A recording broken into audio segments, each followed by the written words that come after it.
¿Quiénes creen que Jesús está aquí? Amén. Eso es ya un gran progreso. Saber que Jesús está en medio de nosotros y que Él tiene un propósito bueno para mi vida. Eso es lo más importante. Todo lo que me pueda estar pasando, si no es por pecado, tiene un propósito bueno para mi vida. Y no porque yo lo diga, sino porque lo dice la palabra. La palabra en Jeremías capítulo 29, versículo 11, dice: yo sé los planes que tengo para ti. Planes para tu bienestar y no para tu mal, a fin de darte un futuro lleno de esperanza. Esa es la palabra de Dios. Y entonces ustedes me pueden decir: mire, pero ¿cómo puede ser un propósito bueno si yo tengo cáncer? ¿O cómo puede ser un propósito bueno si estoy en la quiebra? ¿O cómo puede ser un propósito bueno si me separé de mi esposo? ¿Cómo puede ser un propósito bueno esas cosas que me pueden estar pasando? Entonces yo diría, si no es por pecado, Dios tiene el control de la vida de ustedes. Y no porque yo lo diga, sino porque ustedes le entregaron la vida al Señor. Y al entregarle yo mi vida a Cristo, automáticamente viene un propósito bueno en las circunstancias que me puedan estar pasando. Voy a poner un ejemplo. ¿Quiénes conocen la historia de José? El soñador, no San José, sino José el soñador. Él era el hijo consentido de Jacob. No sé si ustedes se recuerdan. Y él tuvo varios sueños. Y uno de los sueños, él miraba que las estrellas se doblaban delante de él y las espigas de trigo. Y eso causó un gran recelo entre los hermanos de Jacob, entre los hijos de Jacob, hermanos de José, que un gran recelo tenían en contra de él. A tal punto que el papá hizo una túnica especial para su hijo José. Todavía no había nacido Benjamín. Y entonces los hermanos, empezando por el mayor, que era el que tenía la primogenitura, que era Rubén, sintieron los celos y quisieron matarlo. Pero al final de cuentas no lo matan, sino que lo venden como esclavo a Egipto. ¿Se recuerdan de la historia? Sí. Él es vendido como Egipto, como esclavo a Egipto. Al llegar a Egipto se gana el favor del faraón y entonces pasa a un puesto de preeminencia.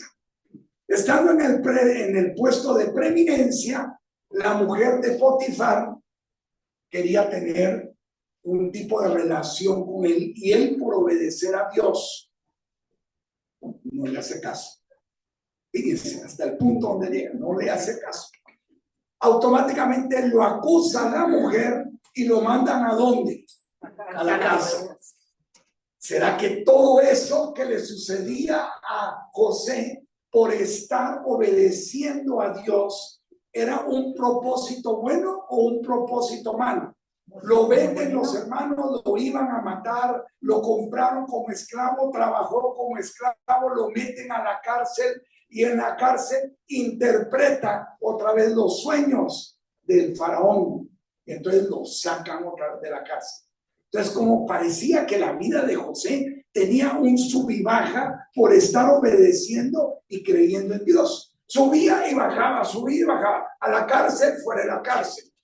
Lo vendían como esclavo, ahora es preeminente, otra vez a la cárcel.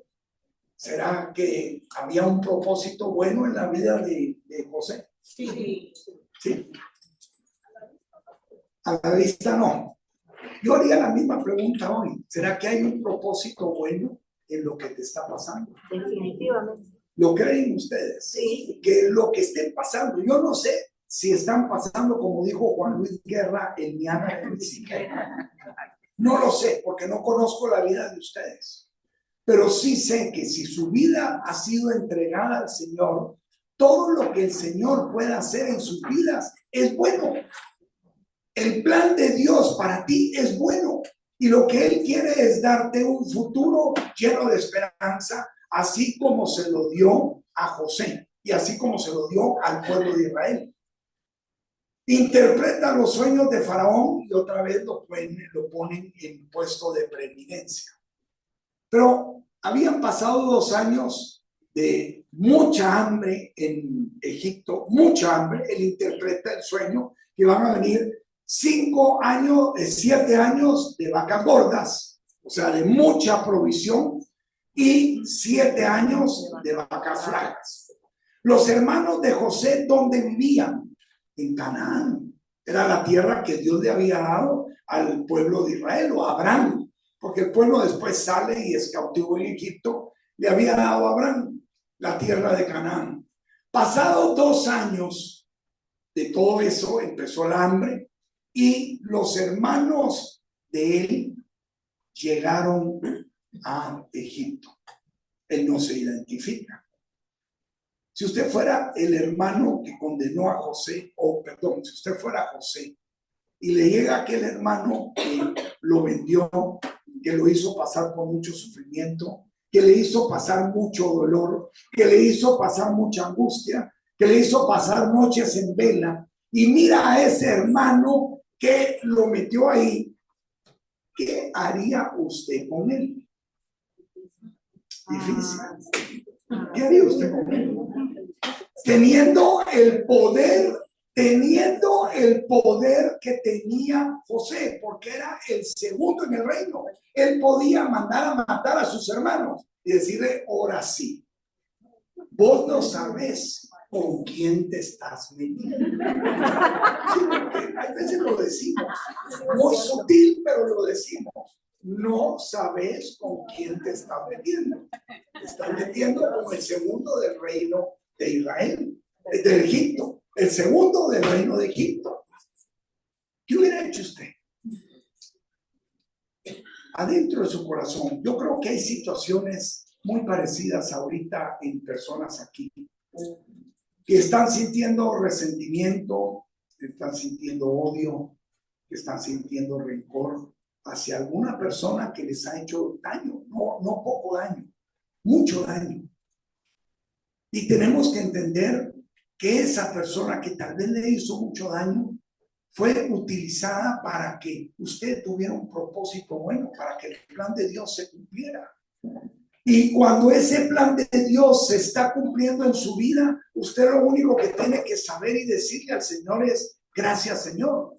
Porque vemos la reacción de José. Le voy a pedir a Mari si me lee Génesis 45, versículo 2. La reacción de José, ¿cuál fue ante sus hermanos? Debería de ser la misma reacción de nosotros, que fue la misma reacción de Cristo cuando estuvo en la cruz. Cuando Cristo fue crucificado, que fueron las primeras palabras que pronuncia: Padre, perdónalos porque no saben lo que hacen. Padre, perdónalos porque no saben lo que hacen.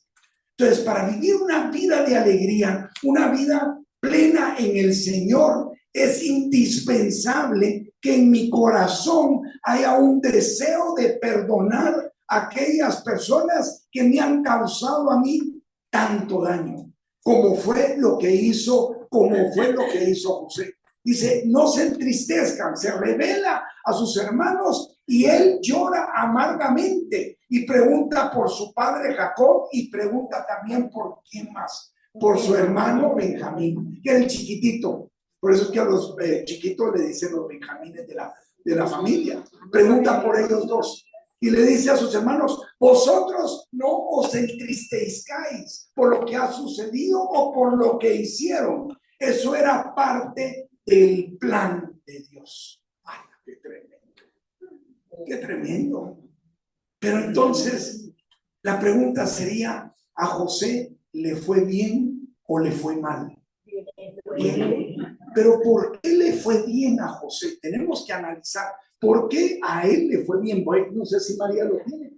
Génesis 45:2. Ahí pueden leer toda la historia porque es una enseñanza preciosa. Pero yo no quiero detenerme en ver la vida de José, sino que en terminar la plática que empecé hace 3 semanas.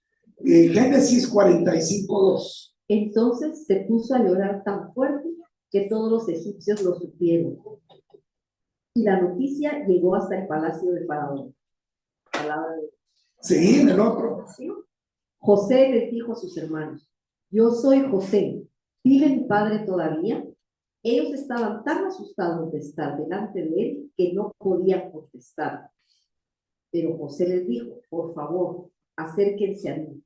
Cuando ellos se acercaron, él les dijo: yo soy el que ustedes vendieron a Egipto. Pero por favor, no se aflijan ni se enojen con ustedes mismos por haberme vendido, pues Dios me mandó antes que a ustedes para salvar vidas. Palabra de Dios. Ya le vamos a ver. En otra versión dice, pues ustedes no se entristezcan por haberme vendido, pues yo estoy aquí para preservarlos a ustedes. Fíjense la respuesta de José: no se entristezcan por haberme vendido. Él llegó a entender, después de todo ese sufrimiento, después de todo ese dolor, él llega a entender que todo lo que vivió fueron 12 años los que vivió. No le estoy diciendo que su problema va a durar 12 años. Sí, una vez le estoy diciendo, ni 40 como pasó el pueblo de Israel en Egipto. Lo que le estoy diciendo, José vivió 12 años antes de ver este momento, antes de poderle presentar a sus hermanos, antes de poderlos perdonar. Él ya los había perdonado, pero ellos, ¿qué sintieron? Miedo. ¿Por qué sintieron miedo? Porque tenían temor de que aquello que habían hecho había estado mal. Y entonces José les aclara que era parte del plan que Dios tenía para preservar al pueblo de Israel. Y es ahí donde ellos llegan, ya mandan a traer a Abraham, a Jacob y a Benjamín, y se instalan en la región de Gosén. Ahí es donde el pueblo llegaron 70, y durante 400 años que vivieron en Egipto se multiplicaron para llegar a ser la nación de Israel. Si el Señor, ellos no hubieran estado en Gosén, en Canaán, se hubieran mezclado. Y el Señor los preserva con un solo propósito: el propósito de que no se mezclaran con ninguna otra raza, para que la raza hebrea prevaleciera como lo tenían planeado el Señor. ¿Qué haces tú con aquellas personas que te han hecho daño? No lo quiero ni ver, ni que se me acerque. Ya lo perdoné, pero no olvido. Y realmente el perdón no es olvidar, porque nosotros no tenemos amnesia, sino que el perdón es recordar un evento sin dolor, que ya no me duela el ver a aquella persona, que ya no me duela el hecho de lo que me dañaron, sino que en mi corazón está limpio para poder tener esa relación con el Señor. Yo no puedo vivir una vida plena si realmente no he perdonado a mis enemigos, si realmente no he perdonado a aquel que me hizo daño. Porque es el perdón, y el dar perdón es parte clave en la vida de un ser humano, de un cristiano. Más no de un ser humano, más diría yo de un cristiano. ¿Qué pasó con el pueblo de Israel? 40 años en el desierto, cuando la travesía tomaba prácticamente, eran 300, 400 kilómetros a 20 kilómetros diarios. Son 20 días. Y estuvieron 40 años en el desierto. ¿Por qué? Por desobedientes, porque endurecieron su corazón, porque dudaron del Señor, porque exactamente se quejaban a cada rato, añoraban las cosas del pasado, miraban atrás, no confiaban en el Señor. Y entonces, ¿qué puede pasar con mi vida? Puedo pasar mucho tiempo en ese desierto simplemente porque no confío plenamente en lo que Dios tiene preparado para mí. Y decirle: Señor, en medio de esta tribulación, en medio de este dolor, en medio de esta prueba, yo te doy gracias. Así como lo hizo José. No se entristezcan, no se preocupen, que esto, todo lo que estoy viviendo, es parte del plan de Dios. Y tenemos que estar claros de otra cosa, porque ustedes pueden decir: pero mire, ¿cómo puede ser plan de Dios lo que ya dije al principio, un cáncer? ¿Cómo puede ser plan de Dios la muerte de un hijo? ¿Cómo puede ser el plan de Dios una quiebra económica? ¿Cómo puede ser el plan de Dios una familia destruida si yo voy al grupo? Pero eso no quiere decir que no vas a pasar tribulación. Ir al grupo no quiere decir. San Pablo también servía al Señor. Y viera que a él sí le fue duro. Le fue duro, sí, duro. A Jeremías también servía al Señor y le fue duro. No quiere decir que usted que está sirviendo al Señor le va a ir duro porque el otro martes y el miércoles ya no viene nadie a martirizar. Claro que me va a decir, los ahuyentaste. No, ese no es el propósito.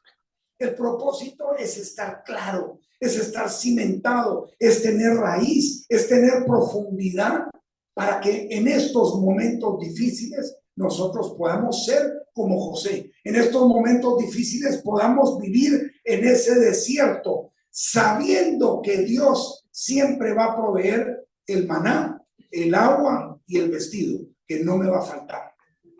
Pero lo tengo que creer en mi corazón.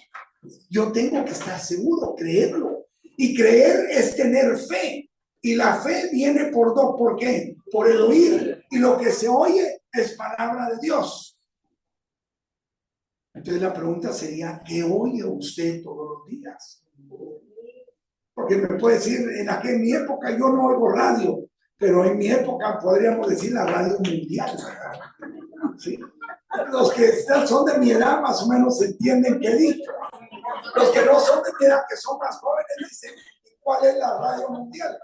Pero la verdad es que cada cuanto yo leo la palabra de Dios, cada cuanto entro en la intimidad con Dios, cada cuanto trato de escuchar, ya vamos a ver la importancia de escuchar la voz de Dios, de escuchar la voz de Dios. Señor, háblame, háblame. Quiero caminar bajo tu palabra, quiero caminar bajo tus preceptos, quiero caminar bajo tu guianza, porque el que camina bajo la guianza de Dios no se equivoca, no se equivoca. Pero el que camina por sus propios medios, como caminó Sara, la esposa de Abraham, ¿la conocen? Bueno, han oído, no la conocen, pero creo que han oído de Sara. Han oído de Sara. ¿Qué fue lo que pasó con Sara en la dificultad? ¿Cuál era la promesa que Dios le había dado a Abraham? Tendrás un hijo y tu descendencia será tan numerosa como ¿qué? Las arenas. Y de ahí le dice, y también será tan numerosa como las estrellas. Le estaba dando dos descendencias. Dos. Había un problema.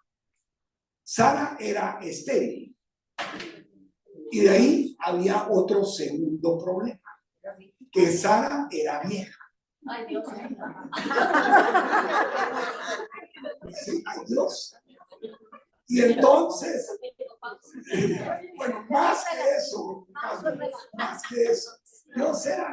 Sara era estéril y vieja, ya no podía tener hijos. Y si aparece Dios y le habla a Abraham y le dice, y Sara oye a través de 3 ángeles que llegaron, entre ellos el ángel del Señor, y le dice, el próximo año tu esposa dará a luz a un hijo.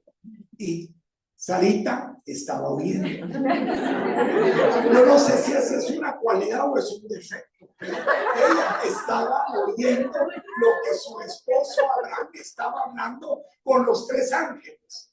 Y entonces, ¿qué dice Sara? Gloria al Señor, voy a quedar embarazada, voy a tener el hijo que tanto estaba añorando. ¿Qué hace? Se ríe. Y entonces hay algo que es básico que nosotros tenemos que tener cuando en ese desierto. Y Dios le dice a Abraham, ¿por qué se ríe tu mujer? Dios le escuchó. Y de ahí le dice algo. ¿Acaso hay algo imposible para Dios? Para Dios no hay nada imposible. No importa.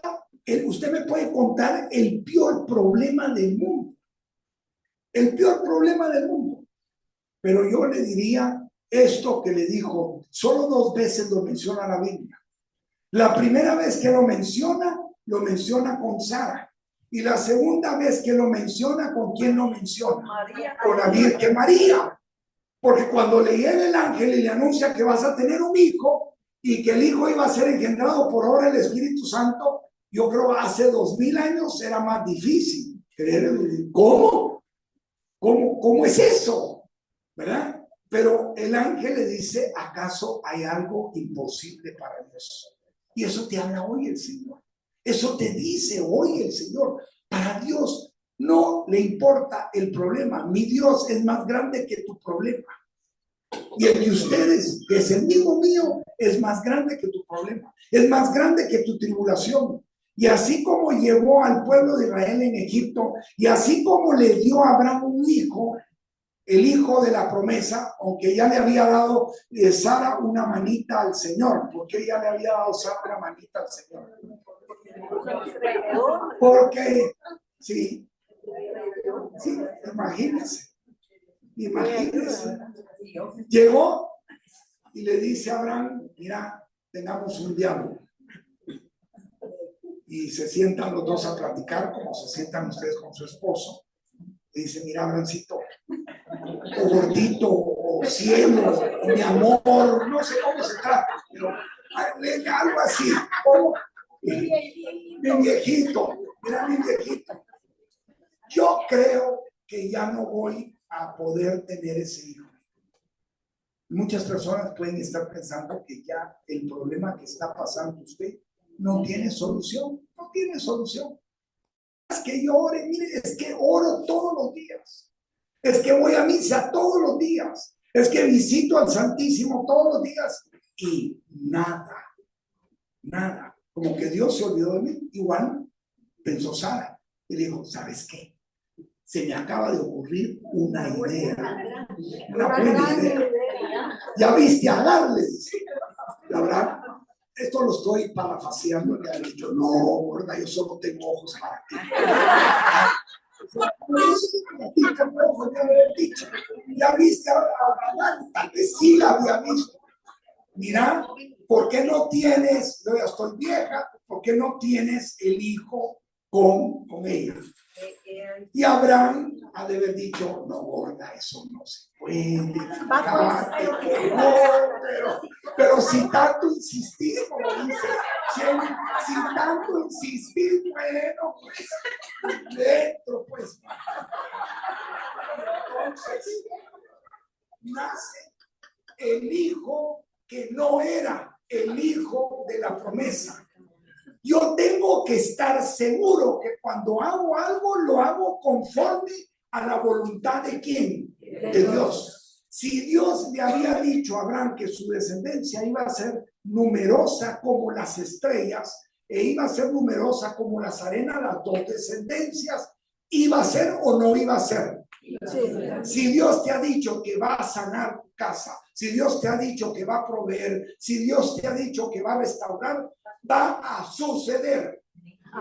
No porque yo lo diga.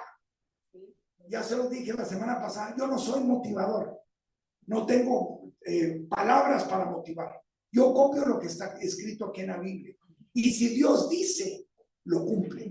Porque Dios no es mentiroso. Prometió sacar a su pueblo de Israel de Egipto. ¿Lo sacó o no lo sacó? Sí. Prometió enviar a su hijo por primera vez. ¿Lo hizo o no lo hizo? Prometió que él va a regresar otra vez. Prometió que nada es imposible para el que cree. Prometió que si él está con nosotros, ¿quién contra nosotros? Prometió que en todos salimos más que vencedores. Entonces, soy vencedor. Nadie puede estar contra mí. La provisión va a llegar, la sanidad va a llegar, no porque yo lo diga, sino porque Dios lo dice en su palabra. Lo único es que no le dé una manita a Dios. Sí. No le dé una manita a Dios. Simplemente, si Dios ha dicho, confíe, espere. No le digo que es sentado, porque hay una diferencia. No sé si ustedes conocen la historia de Marta y María. ¿Sí? Así se llama el grupo. Marta, ¿qué es? La que hace, la que va, la que viene, la que pone, la que lava, la que regaña, la que, etcétera. Mira mi hermana, haraganota, no hace nada. ¿Y María qué hace? Escuchar al Señor. Quiere decir que María nunca hacía, o sí hacía. Sí hacía. Pero ¿cuál era la diferencia entre Marta y la diferencia entre María? Que Marta hacía sin recibir la instrucción de Dios. Y María hacía conforme a la instrucción de Dios. Entonces hay una gran diferencia. Cuando yo hago conforme a la instrucción o a lo que yo creo o a lo que yo siento o a lo que yo pienso o a lo que la amiga me dijo que hiciera, eso tenga cuidado también.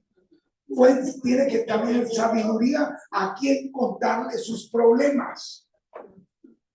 Si usted se lo va a contar a una persona del mundo, va mal. ¿Cómo? Re mal. Me gustó lo que dijo Shelly. Va re mal. Si usted se lo cuenta a su pastora, que es cristiana, que conoce la palabra, va bien. Pero solo déjelo en su pastora. No lo esté contando a todo el mundo. Entonces, ¿qué era lo que pasaba? La diferencia es, María oía y hacía.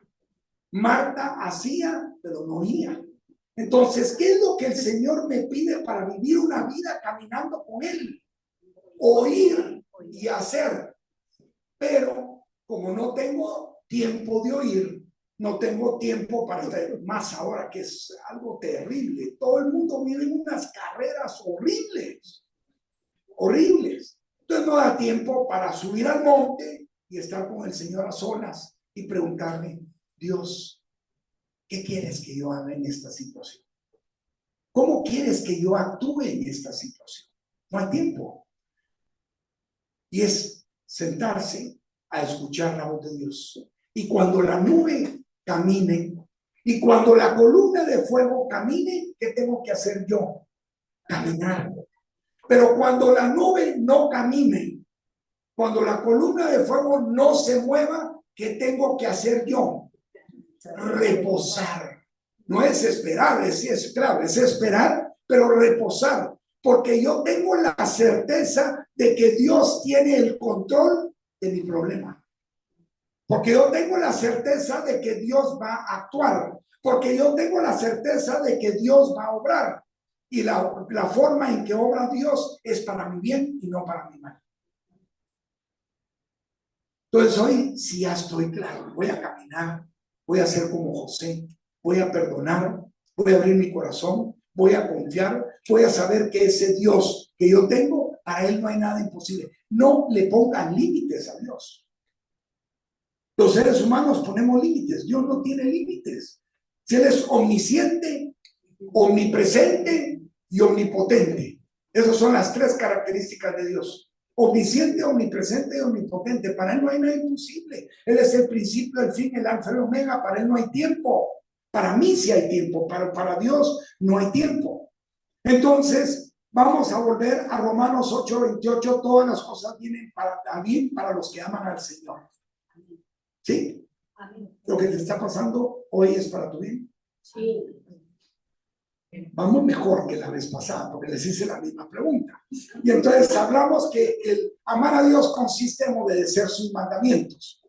Pero, ¿qué tipo de amor le tengo yo a Dios? ¿Usted no se ha preguntado alguna vez? A Pedro se lo preguntaron.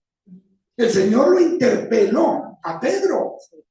Cuando él resucita, primero lo niega, llora amargamente, se arrepiente y el Señor lo restaura. Pero se le vuelve a aparecer y le hace una pregunta. ¿Cuál es la pregunta que le hace? Pedro, ¿me amas?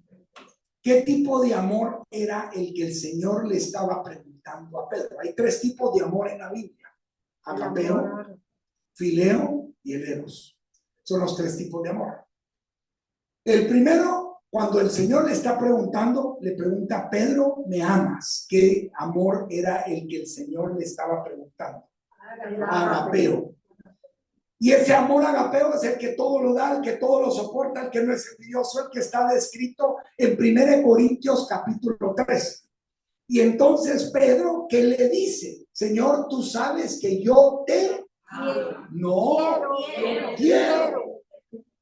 Tú sabes que yo te quiero. O sea, Pedro no quería llegar a ese amor de compromiso con el Señor, sino que Pedro quería un amor light, un amor sin compromiso, un amor de hermandad. Y entonces la pregunta aquí es otra vez, Pedro, ¿me amas? Y otra vez Pedro dice, oh my God. Sí, es que es complicado, porque también nosotros nos hace el Señor esa misma pregunta. Y Pedro dice, no. Señor, tú sabes que te quiero. El Señor dice, hombre, todavía no he hecho suficiente. Y le vuelve a preguntar. ¿Y qué le dice? Pedro, ¿me amas? Y entonces, ¿qué le responde Pedro? Señor, tú sabes que te amo. Yo haría la pregunta aquí. ¿Tú le amas? ¿Con qué amor? No me respondan, pero ¿con qué amor amas al Señor? Cuando el Señor te pide algo y le tienes que dar aquellas cosas que tú más amas. Como Abraham. Abraham tuvo ese encuentro con Dios. Y él lo que más deseaba, lo que más amaba en su vida, ¿qué era? Tener a un hijo. Y Dios se lo da. Y a los 12 años se lo pide. Se le aparece el Señor y le dice, dame a tu hijo en sacrificio. Es tremendo, tremendo lo que el Señor le estaba pidiendo. Y dice que Abraham salió muy de mañana, salió temprano. ¿A qué? A llevar a su hijo al sacrificio.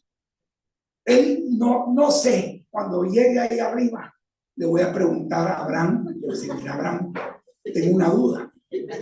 ¿Le consultaste a Sara si podías llevar a tu hijo al sacrificio? Porque no lo menciona la Biblia. Él dice que salió muy de mañana, salió temprano, obedeciendo la voz del Señor. O sea, ese amor agapeo me tiene que llevar a mí a darle a Dios lo que yo más quiero. Eso es lo que me tiene que llevar a Dios. Darle a Dios lo que yo más quiero. Estoy dispuesto o dispuesta a entregarle a Dios aquellas cosas que me está pidiendo Él, que yo más anhelo y yo más quiero, porque hay algo que te debe estar pidiendo el Señor. Y estoy dispuesto yo a dárselo. Si no, no tengo ese amor agapeo. Tengo un amor fileo con el Señor, un amor sin compromiso. Pero sí espero que Él tenga un amor agapeo conmigo, como que no cuadran las cosas. Yo tengo que tener un amor agapeo como lo tuvo San Pablo, como lo tuvo Esteban, como lo tuvo San Pedro. San Pablo dice, para mí mi propia vida no cuenta, con tal de que yo cumpla el encargo para lo que yo fui llamado. Eso fue lo que dijo San Pablo. Hoy el Señor te está pidiendo algo, tal vez. Te está pidiendo que perdones, te está pidiendo tal vez que restaures, te está pidiendo que tal vez confíes. Algo te está pidiendo el Señor. ¿Y cuál va a ser tu respuesta? Señor, ¿tú sabes que yo te quiero? O mi respuesta va a ser, Señor, tú sabes que yo te amo. Amo, estoy dispuesto a dar la vida así como tú diste la vida por mí. Yo estoy dispuesto a dar mi vida por ti, porque sé que la recompensa no la tengo aquí en la tierra, sino que la tengo ¿en dónde? En el cielo. Entonces, esa es otra cosa que nosotros tenemos que pensar. ¿Con qué amor estoy amando yo al Señor? Ahora sí, volvamos a las bodas.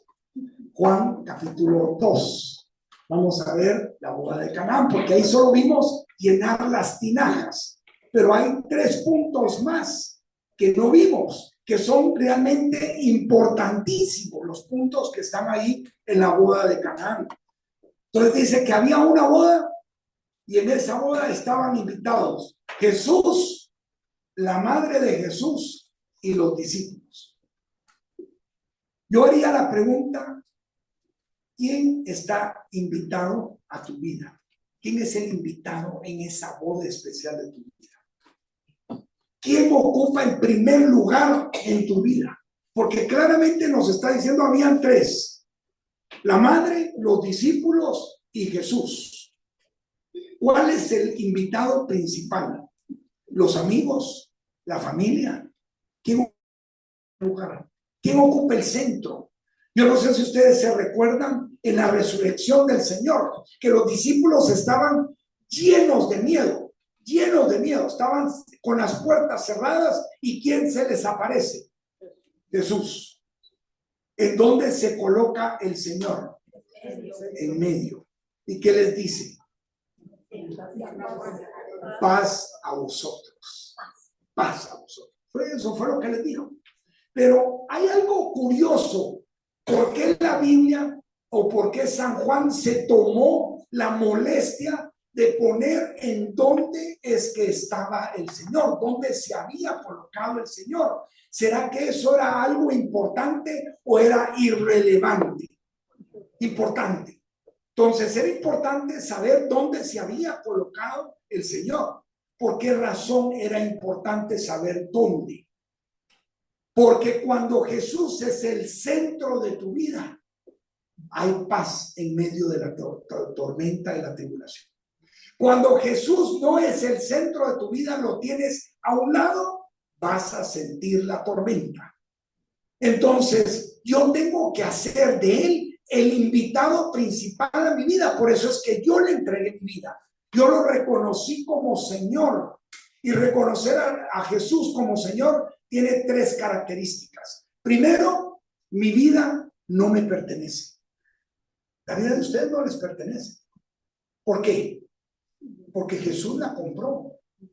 No sé si saben eso, que Jesús compró la vida de ustedes. Y dice, y el costo de vuestra salvación no se pagó con cosas preciosas como el oro, la plata o piedras preciosas, sino se pagó con la preciosa sangre de nuestro Señor Jesucristo. Él pagó ya un precio para que tú fueras justificada. Él murió en esa cruz y por medio de esa muerte te justificó y te sacó del reino de las tinieblas y te pasó al reino de ¿qué? De la luz. Y entonces yo lo proclamé para hacer eso, Señor y Salvador. Si con tu boca confiesas, Romanos dice eso, que Jesús es el Señor, y crees en tu corazón que resucitó entre los muertos, alcanzarás la salvación. Nosotros ya proclamamos a Jesús como Señor, ¿o no? Sí. No los vi muy convencidos. ¿Saben cuáles eran las características del siervo? Primero, la vida no les pertenece. Segundo, dependen totalmente de la provisión ¿de quién? Del amo. Usted depende totalmente de Dios. Y tercero, no puede hacer nada sin antes consultar la voluntad del amo. ¿Cuántas veces tomo decisiones que no están acordes a lo que Dios quiere? Yo tengo que tener tres cosas. Primero, tengo que tener la forma de pensar que tuvo ¿quién? Dios. Piensen como Dios piensa. Actúen como Dios actúa. Y miren las cosas como Dios las ve. San Pedro no vio las cosas como Dios las ve. Cuando el Señor le anuncia que él iba a morir crucificado, ¿qué le dice San Pedro? Señor, yo no voy a permitir que eso te pase, le dice San Pedro. Y entonces, ¿qué le dice el Señor? Ahí fue, diría yo, como que no fue falto de amor. Claro, el Señor nunca es falto de amor, pero ¿qué le dice? Aléjate. Apártate de mí, Satanás. Wow. Porque tú ves las cosas como las ven los hombres, pero yo miro las cosas como las ve Dios. Quiere decir que en medio de ese problema que tú tienes hoy, tienes que aprender a ver con los ojos de Dios, no con los ojos del hombre. Porque cuando tú miras con los ojos del hombre, tus fuerzas se acaban. Pero cuando tú miras con los ojos de Dios, tus fuerzas se engrandecen y puedes pasar cualquier tribulación que estés pasando. Entonces, lo primero que tengo que hacer en mi vida es reflexionar si Jesús está ocupando el centro de mi vida. ¿Dónde está Jesús? Él era el invitado a la boda. Él estaba ahí. Si Jesús es el centro de tu vida y lo has invitado a la boda de tu vida, cuando tengas un problema, no te preocupes. Jesús está ahí. Él puede transformar el agua en vino. Jesús está cerca. Pero si Jesús no hubiese estado en la boda, como pasa con muchas personas, que no está Jesús presente en la boda, entonces, si acaba el vino, se acabó. No hay más. Pero cuando Jesús está ahí ratito, la Virgen María no dijo, no se preocupe. Y llega donde el Señor y ¿qué le dice? Hagan lo que Él les diga. Hagan todo lo que les diga. Le dice a ellos, llegaron de la Virgen María, ahí está el Señor, hagan todo lo que Él les diga. Entonces yo tengo que hacer todo lo que el Señor me está pidiendo y lo que el Señor me está diciendo. Pero la Virgen, el Señor le dice a la Virgen algo. Mujer, todavía no ha llegado mi tiempo, o mi momento, o mi hora. Esa es otra cosa importante. En el Señor, su momento, su hora y su tiempo. Les tengo una mala noticia. Es diferente al tiempo, al momento y a la hora que usted quiere. Usted quisiera que ya, como microondas, ya el Señor le arreglara el problema. Puede ser que sí, pero puede ser que no haya llegado el momento. Y si no ha llegado el momento, es porque Dios sabe, porque no llega a ese momento. No ha llegado, no importa. Usted confíe, usted esté gozoso, usted no se aflija, usted presénteselo todo a Dios en oración y ruego. Usted no pierde el gozo, porque Jesús está ahí para transformar el agua en vino, pero tiene que esperar el momento de Dios. Y entonces le decimos al Señor, ya no aguanto más. Y si no, muchos se alejan de la presencia del Señor. Es lo más triste. Dios no funcionó. Mira, lo mismo. Ir al grupo, lo mismo que no ir al grupo. Entonces, ¿para qué ir al grupo? Dios sí funciona. Dios es necesario porque dice su palabra en el Evangelio de San Juan capítulo 15, versículo 5. Yo soy la vid verdadera y ustedes son los sarmientos. Si un sarmiento no da fruto, ¿qué hace? Lo corta y será echado al fuego. Porque sin mí ustedes no pueden hacer nada. Nada. No lo digo yo, lo dice el Señor. Y entonces, ¿qué tenemos que hacer en medio de esa tribulación? Espere el momento de Dios, siéntese, repose, no importa si no hay panes para alimentar a toda la gente, no importa si no hay pescado para alimentar a toda la gente, no importa si Lázaro ya lleva 4 días de muerto, porque llevaba 4 días de muerto. Había una creencia, no sé si los saduceos o los fariseos creían que una persona que había muerto al tercer día podía otra vez revivir. Y entonces el Señor se esperó al 4º día, dice al 4º día, y los discípulos le dijeron, Señor, tu amigo Lázaro está enfermo. No se preocupe, este problema no es terminal, sino que es para que la gloria de Dios se manifieste. Muchas veces el problema que tú estás viviendo no es terminal, es para que la gloria de Dios se manifieste alrededor de mucha gente que no se ha convertido en tu familia. Y cuando el Señor haga el milagro, automáticamente muchas personas van a creer. No te preocupes, no es el problema, es para que la gloria de Dios sea manifiesta. Y llega donde Marta, ¿y qué le dice Marta? Llévame donde Lázaro. ¿Y qué le dice Marta? Señor, ya no, Too late, veniste late. Y así piensan muchos. Hay muchas personas que piensan que el Señor llega tarde. No llega tarde. No llega tarde. Jesús nunca llega tarde. Llega puntual. Él es mejor que los ingleses para llegar. Sharp. Así llega el Señor. Y entonces, ¿qué le dice el Señor a Marta? Yo soy, es uno de los yo sois. Yo soy la resurrección y la vida. El que cree en mí, aunque está muerto, vivirá. Y Marta le dice, Señor, sí, yo lo entiendo, pero eso es en la vida futura. Llévame donde Lázaro. Y lo lleva a la tumba. ¿Qué dice el Señor? ¿Qué le dice a Lázaro? Dos palabras. Lázaro, levántate.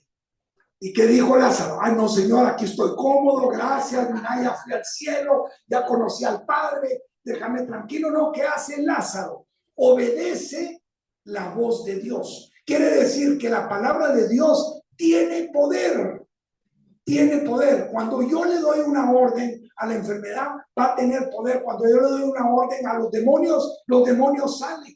Solo que tenemos que esperar el momento de Dios. Tenemos que estar confiando en que Dios va a obrar, en que va a actuar y que los planes que Dios tiene para mí son para mi bien y no para mi mal. Eso es lo que yo tengo que confiar. Y entonces, ¿qué hizo Lázaro? Lázaro sale y ¿qué pide el Señor? Desátenlo. Muchas veces en la tribulación, en los problemas, en la enfermedad, en las situaciones económicas, en los problemas familiares, lo que el Señor quiere hacer es romper ataduras. Lo que quiere hacer es quitar las vendas. Lo que quiere hacer es perfeccionarte. Lo que quiere hacer es engrandecer tu fe. Eso es lo que quiere hacer el Señor. Entonces, nuestra vida es sobrenatural. La vida de nosotros es sobrenatural. Porque ya las circunstancias, como hablé en la plática pasada, las circunstancias y la reacción de las demás personas ya no me deberían de quitar ¿qué? El gozo o la paz. Miremos entonces otro milagro del Señor. Marcos capítulo 7, versículo 32. No sé si me va a dar tiempo otra vez. Pero, sí. Va a ser difícil porque ustedes cierran la otra semana. Bueno, vamos a ver cómo termina. Evangelio de San Marcos capítulo 7, versículo 32. Vamos a ver qué pasa ahí, qué es lo que está sucediendo en ese momento. Le llevan a Jesús un sordo y un ¿qué? Un mudo. ¿Por qué? Se preguntan ustedes, ¿por qué se lo llevaron a Jesús? ¿Por qué no lo llevaron? No le digo que los doctores sean malos. Si usted tiene una enfermedad, vaya al doctor. Sí, eso sí, una vez se lo digo. Pero ¿por qué no le llevaron a Jesús al tartamudo y al sordo, a un doctor, a un curandero, a un brujo, a lo que haya sido en aquella época? ¿Por qué no se lo llevaron? Porque tal vez ya lo habían llevado y no habían podido encontrar una solución al problema del sordo. Y entonces recurren ¿a quién? ¿Y por qué recurren a él? Porque ya habían visto que Jesús levantaba al paralítico, que Jesús sanaba al enfermo, que Jesús sanaba al leproso, que Jesús revivía a Lázaro. Lázaro no resucita, sino que revive, que Jesús revive a Lázaro, que Jesús levanta a la mujer, a la suegra de Pedro. Ya lo habían visto y entonces se lo llevan a él porque saben que él puede hacer el milagro, saben que él puede resolver el problema. Y entonces, ¿qué tenía la gente que le lleva a ese enfermo? Fe. Esa es otra esencia que tenemos que tener. Yo le preguntaría a usted, ¿cuánta fe tiene? No me la conteste. Solo hágase esas preguntas. ¿Cuánto amo al Señor? ¿Qué tipo de amor tengo? ¿Cómo confío en el Señor? Si escucho la voz de Dios. Ahorita viene otra. ¿Cuánta fe tengo? ¿Cuánta fe me pide el Señor para mover la montaña? ¿Cuánta fe me pide Dios? Hay hasta una cancioncita que dice, si tuvieran fe, como un granito de mostaza. eso dice Señor. Fíjense, no sé si ustedes han visto un grano de mostaza. ¿Sí? Es chiquitito. Y ese grano de mostaza da un palo, pero gigantesco. A mí nunca se me va a olvidar, creo que lo he contado mucho en las pláticas, nunca se me va a olvidar, hace mucho tiempo atrás en un retiro de servidores, que una persona dio la plática de la fe y nos repartió ¿tú te recuerdas? Repartió una tarjetita donde ponía un círculo y había pegado un grano, todavía lo tengo yo ahí. Cuando estoy en la oficina y siento que estoy flaqueando, lo saco, y nos hizo el ejercicio. Ponga su dedo pulgar sobre ese grano de mostaza. Cierre sus ojos y dígase a usted mismo, esta es la fe que yo necesito para mover esa montaña. Esa es la fe que usted necesita para mover la montaña. Tengo que tener fe. Tengo que creerle a Dios. Tengo que saber que Dios es el Dios todopoderoso. Tengo que saber que Dios no necesita de mi ayuda. Tengo que saber que no hay problema tan grande que el Señor no pueda resolver.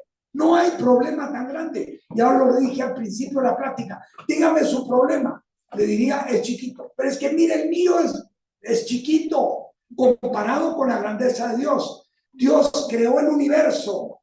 Puso las estrellas, puso las plantas, creó los animales y nos dio a nosotros soplo de vida. Y Él es un Padre amoroso. Yo soy su hijo amado. Lo único que tengo que hacer en medio de la tribulación era lo que San Juan estaba haciendo en la última cena. ¿Dónde tenía San Juan su cabeza? Recostarme el hombro del Señor. Y ya no pasa nada. El Señor dijo que si iba a morir, no importa, no pasa nada, ya tranquilos. Ahora dicen los patógrafos, sí, no pasa nada. ¿Ah? No pasa nada. Mi cabeza está recostada en el hombro del Señor. Quiere decir que el Señor está cargando. El hombro servía para cargar, para sostener. El Señor está cargando y se está llevando mi problema. Entonces yo puedo vivir una vida de alegría en el Señor. Leamos lo que dice en Marcos 7:32.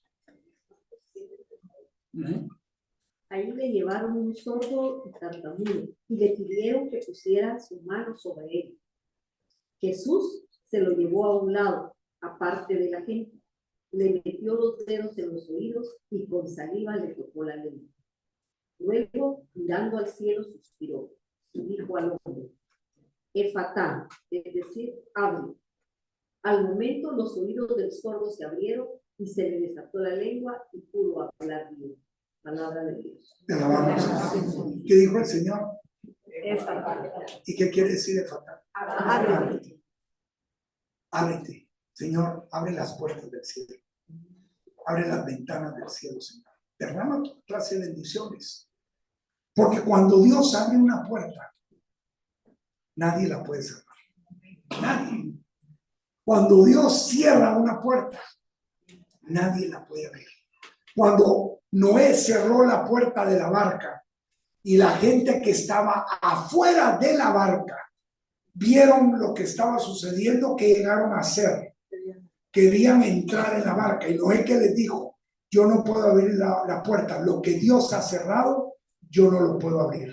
Pero hoy tú tienes el poder para decirle, Señor, Efatá, abre las bendiciones sobre mi vida, sobre mi familia, sobre mis finanzas, sobre mi salud, sobre mi alegría, sobre mis tristezas, sobre mis preocupaciones, sobre mi esposo, sobre mis hijos. Señor, abre las puertas y las ventanas del cielo.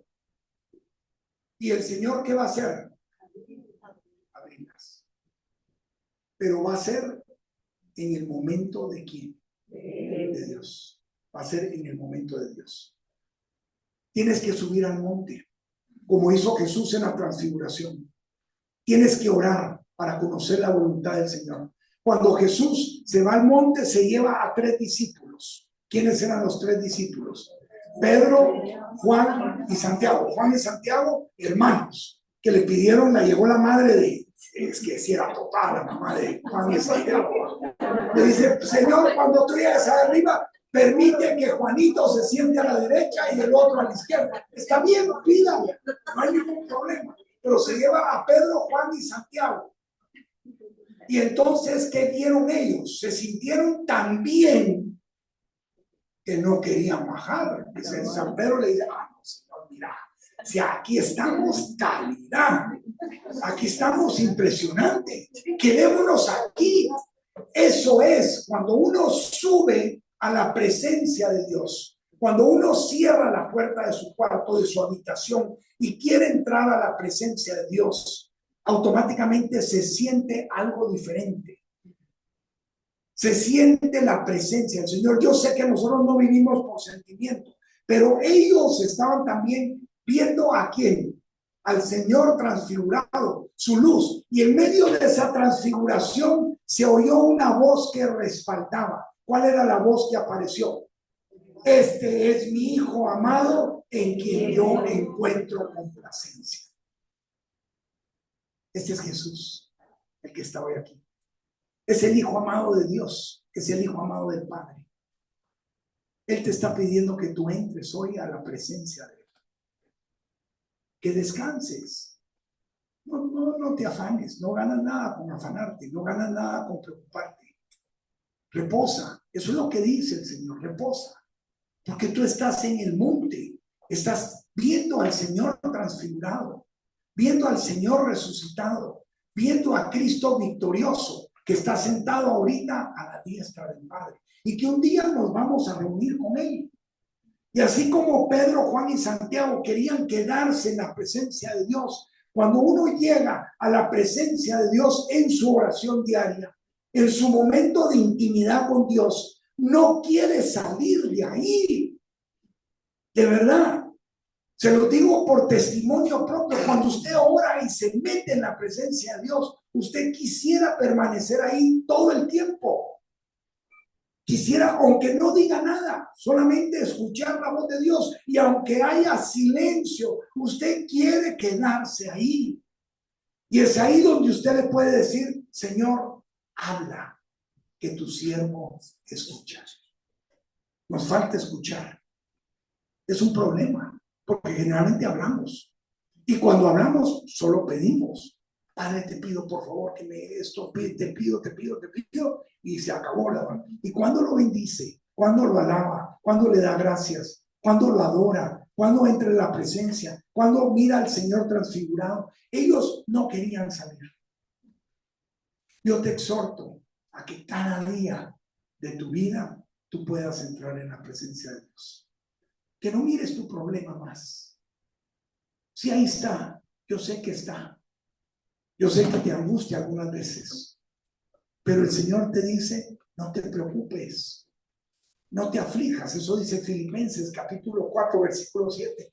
No te aflijas más, no ganas nada. Tú ya me entregaste esa carga, me entregaste tu dolor, me entregaste tu sufrimiento. Ahora es responsabilidad mía. Yo lo voy a manejar, pero déjame a mí poderte guiar y poder manejar la situación que tú estás viviendo. Vamos a orar. Vamos a pedirle al Señor que en nuestro corazón nosotros podamos amarlo con un amor agapeo. Estar dispuestos a dar lo que yo más quiero si Dios lo está pidiendo. A estar dispuestos a negarme a mí mismo. Estar dispuestos a confiar. Estar dispuestos a perdonar a aquellas personas que nos han hecho daño. Estar dispuestos a subir al monte y decirle, Señor, hoy anhelo ver tu rostro y conocerte cada día más, Señor.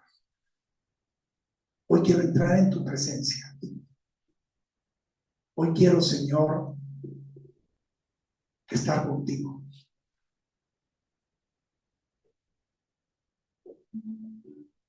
Aquí está Jesús. Tú le puedes hablar porque Él es el invitado a la boda. Él está aquí.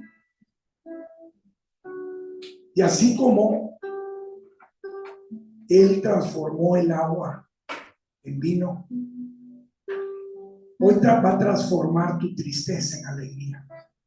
Va a transformar tu dolor en gozo. Va a transformar tu falta de fe en una fe cimentada. Hoy el Señor te dice, yo estoy aquí para amarte. Quiero bendecirte.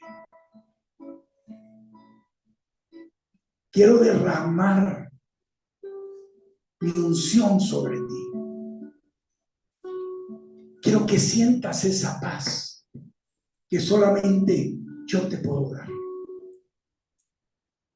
La paz que el mundo te da es una paz momentánea, pero la paz que Dios da es una paz permanente. Es una paz que no se acaba. Que a pesar de la tribulación, que a pesar del gozo, de los problemas, yo la tengo. Hoy, Señor, quiero ver tu rostro transfigurado. Tú viniste a amarnos, a proveernos, a rescatarnos, a darnos esa nueva vida que tanto anhelamos.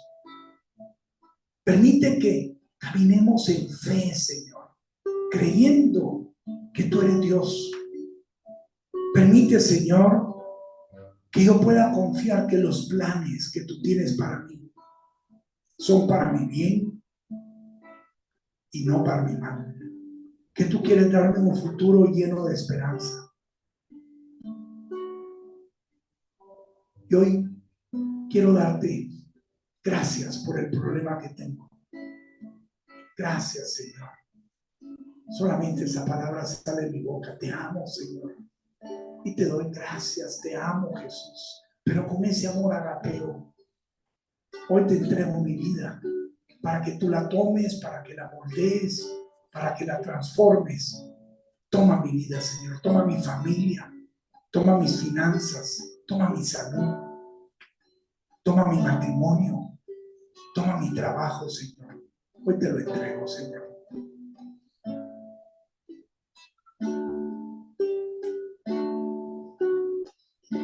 Puede faltar todo en la vida, me puede faltar hasta la vida, pero nunca quiero que me falte el deseo de amarte hasta el final. Me puede faltar todo en la vida, me puede faltar hasta la vida, pero nunca quiero que me falte el deseo de amarte hasta el final.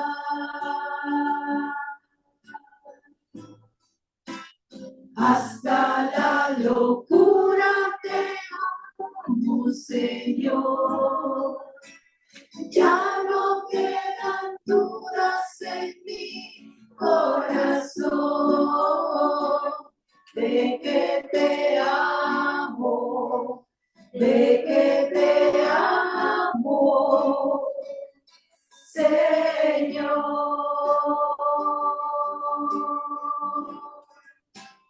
Hasta la locura te amo, Señor. Ya no quedan dudas en mi corazón de que te amo, de que te amo, Señor. Quiero amarte hasta el extremo,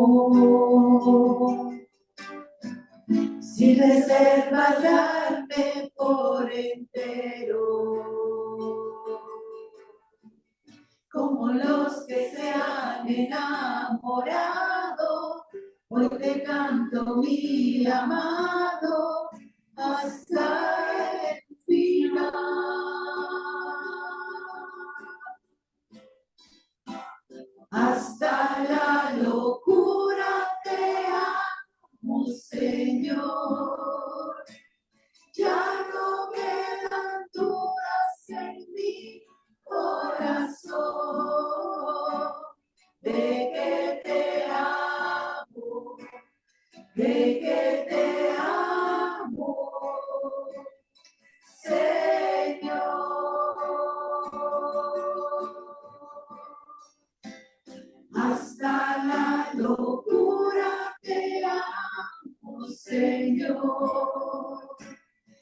Ya no quedan dudas en mi corazón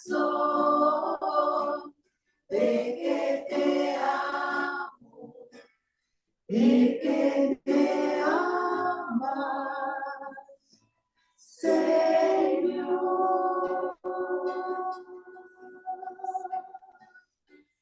De que te amo y que me amas,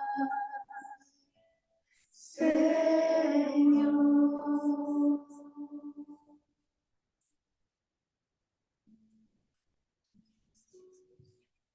Démosle gracias al Señor por esta mañana, donde Él se mostró en su palabra a cada uno de nosotros, donde Él nos habló. Démosle gracias y desearles, antes de despedirme, una feliz Navidad a todos ustedes, que realmente el Señor pueda nacer en los corazones de cada uno de ustedes en esta Navidad, ¿verdad? Y nos vamos a despedir con esa linda oración que el Señor nos dejó, diciendo: Padre nuestro que estás en el cielo, Santificado sea tu nombre. Venga a nosotros tu reino.